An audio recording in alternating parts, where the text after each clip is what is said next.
Сәлеметсіңдер ме оқушылар?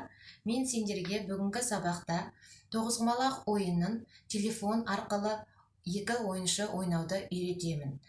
Ол үшін өздеріңнің телефондарыңды алып, телефонның ішіндегі Play Marketке кіріп, тоғызқұмалағы ойынын өздеріңе жүктеп аласыңдар. Тоғызқұмалақ ойыны жүктеліп болғаннан кейін оны ашамыз.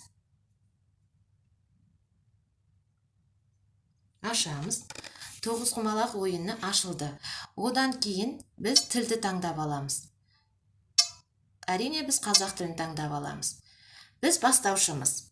Екінші қостаушы да дәл солай өзіне тоғызқұмалақ ойыны жүктеп алады да, ол да ашады. Біз бастаушы болғаннан кейін ойынды екі ойыншы деп аламыз. Одан кейін интернетті басамыз. Интернет арқылы ойынды құру.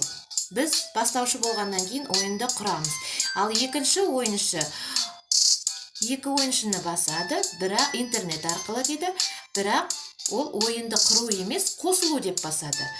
Бізге бастаушы болғаннан кейін ID код беріледі. Сол ID кодты біздің қостаушымыз өзіне енгізеді.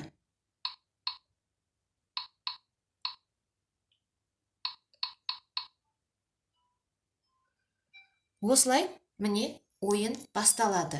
Біз бастаушы болғаннан кейін, біз ойынды бастаймыз. Бірінші мен жүрдім.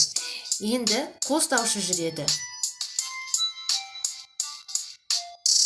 Қостаушы өзі жүрді. Сөйтіп, ережені сақтай отырып, екі ойыншы интернет арқылы екі жақта екеуі бір ойынды ойнауға болады. Назарларыңа рахмет, сау болыңдар.